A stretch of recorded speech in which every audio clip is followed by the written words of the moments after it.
Let's start off with the good. Last year, you had such a strong year when it comes to returns. In fact, I think you called it pretty much a perfect year. Are you managing expectations in terms of what's achievable this year? Yeah, we always try and manage expectations down, really. When I go to the member briefings, they say, oh, here he goes again. He's going to tell us we won't have as good numbers as last year. So last year we earned over 20%, which was our best return ever. And on a large amount of money, really. But the thing that staggers me is that we've had great returns for over a decade now. For the last 10 years, the balance plan's earned 9.7%. So it's been a great environment for investing right through the whole last decade. And we tend to forget that with the ups and downs of COVID or European debt crisis or something else. But last decade's been phenomenal for investing.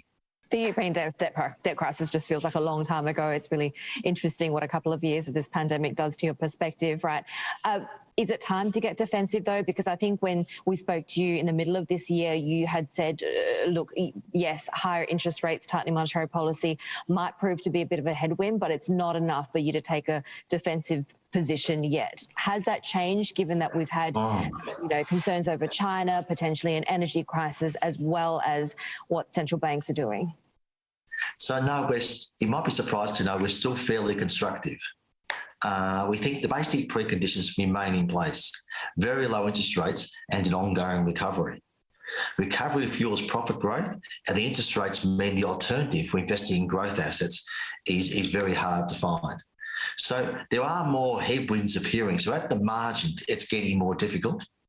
And you identified a few of those, like the central banks are pivoting to removing stimulus, which will make it less easy than what it was in the previous year. So we can't expect returns to be as good as what they were. But it's not big enough a change to make us become negative. What about what's become more attractive then? If you're sort of tweaking your portfolio around the edges at this point, where do you see the most attractive opportunities? Where are you perhaps de-risking a bit? So the most attractive opportunities we think are in two areas: high quality unlisted assets, where we can get good long-term returns out of those. And so we've been deploying capital in those areas. And the other one, I still think that equities are reasonably attractive, at least for a few more years in the current environment. We still wouldn't deploy any capital into fixed interest yet. That cycle's got a bit further to go. And credit and those style investments are still very expensive. The returns are probably aren't high enough for what we're after. So the basics of a good equity portfolio and high quality unlisted assets remains the same. So I think you were at something like close to 60% heavyweight allocation to equities. Do you see that staying pretty much the same, increase, decrease a bit? We're probably a little bit under that, but not much. And over the next 3 years or so, we anticipate that weighting will come down. So it's certainly our intention to take some equities out of the portfolio over the next period, but we wouldn't be starting now. Bonds have yielded so little. I mean, that's just a fact. We've seen a lot of interesting variations on how you then hedge volatility, and one of them has been more interest in FX trades. Can you kind of explain the attractiveness of that? Is that something that you've considered, and how would you kind of try and get that hedging effect? Yeah, very good question. Really, it's like a pension plan expert. So the key thing with hedging is most of your portfolio is invested in growth assets, in equities. So what you want is investments which go up when equities go down. I know it sounds very simple. So the idea of investing in bonds is in a recession, you make capital returns on your bonds, and they'll compensate somewhat for the negative losses you make on your equities as earnings trump. The Australian dollar is also another investment which typically tends to go up in value, i.e. the A-dollar, foreign currency goes up in value against the A-dollar in an economic downturn. I think a lot of plans will move to hold more foreign currency and a little bit less fixed interest over time and seek to, if you like, diversify their diversifiers over the next 5 years or so. So does that mean you see FX exposure potentially for a long-term investor as a defensive asset class? I think that's where it's going to head to. What would you then need to see at a point where you start reducing that underweight compared to bonds? We would think you'd need to have a long-run position in FX to hedge out the volatility. And you, at the margin, you might swap some of your bond exposure for more FX exposure. But the two risks aren't the same. That's why I like the idea of having a basket of diversifiers rather than relying extensively on one. If you go back and look at all the previous equity market downturns and see what happened to the Australian dollar or see what happened to interest rates, they don't diversify all the time. Sometimes you can lose money on bonds and equities at the same time. And sometimes you can lose money on FX and equities at the same time. But if you have a balance of both approaches, you'll be pretty well placed. We touched on the volatility in China a little bit earlier, and I know Australian Super and a number of other pension funds have been steadily becoming more cautious on China, and that was even pre-Evergrande. Can you give us an assessment of I suppose, your strategy, if you will, when it comes to China, how much exposure you have and when you'd be more comfortable taking on more? So we've had an office in Beijing since 2012, 2013. So I've had a long-term commitment to China, and we think it is an area of excellent investment opportunities, particularly as the capital markets become more accessible and more open. That has been our long-term view, and it's proven to be well placed. The changes in the Chinese regulatory environment around education companies, around the real estate sector and whatever, are to be expected to some extent as they put in stronger prudential requirements. So these things will happen in a developing country, but China still remains a very attractive place to invest. We've got about, I think it's $3 to $4 billion already in China. Across listed stocks and some fixed income, and I suspect that's going to grow over time. China is the second biggest economy in the world and will probably be the second biggest location for investing in the world. I don't think funds can disengage from China, and Australia's had pretty close relationship with China over the long term. So I think all those factors will work in the long run. So it sounds like you're comfortable with the level of de-risking that's already taken place, regardless of what happens with Evergrande and the property sector. What would you need to see to make getting more exposure a compelling option? Oh, I think there's two aspects. You have a look at the stocks themselves, and we've got exposure to Alibaba and Tencent and whatever, and the regulatory environment around those stocks has been changing for probably the past 4 years, I'd say, progressively been changing for the past 4 years. Clarity around the regulatory environment would be useful for us to buy greater exposure, because then we'd be certain about future earning streams.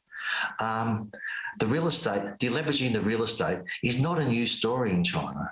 You know, China, on the one hand, we have people saying China's got a debt bubble, and on the other hand, we say deleveraging is a problem. We can't have our cake and eat it too. And what they've got is a process of steadily managing that amount of leverage in the economy, and that's probably pretty appropriate. So I think that all those conditions will sort themselves out over time, and we'll look for good long-term investment opportunities because we're a long-term investor. Deal making has been thriving in Australia. You guys now are one of the first phone calls that investment bankers make when there's a deal on foot. You know, investment bankers, the key thing for them is to get the deal done. And Australian Super, being such a strongly growing fund, has a lot of capital to deploy in unlisted transactions. So if I was an investment banker, I'll be calling someone with deep pockets, which is Australian Super. So that's entirely appropriate. The key thing is not whether we get the call, which we do get, but the key thing is really what is the quality of the investment opportunity. It'd be great if the investment bankers only rang us and nobody else, but they'll keep on ringing after they've rung Australian Super, and there is competition for assets. And in the end, we have to pay the market price to get them. So I bought a number of assets in the most recent 12 months, and more bank property logistics exposure. We were with Transurban in the WestConnect syndicate, and we've been in the Optus Towers sell down as well. All of those are really good long-term unlisted assets reflecting our strategy. What else are you looking at, given that there are expectations that this is really just a sign of things to come? Well, in Australia, it's pretty much opportunistic. You know, you can't create deal flow. The deal flow has to be there. Then you have to be in the right position to win it if that's what you want to pay. So for unlisted assets, you're buying long-term earning streams. And clearly what we want to do is buy those with favourable tailwinds. So you've seen a situation whereby digital has disrupted a number of unlisted assets like real estate, for example, and benefited some others with regard to, if you like, industrial digital platforms and the like. So we're looking for more digital assets if we can. We're looking for those which have got really good long-term earning streams, and toll roads are an example of that. And then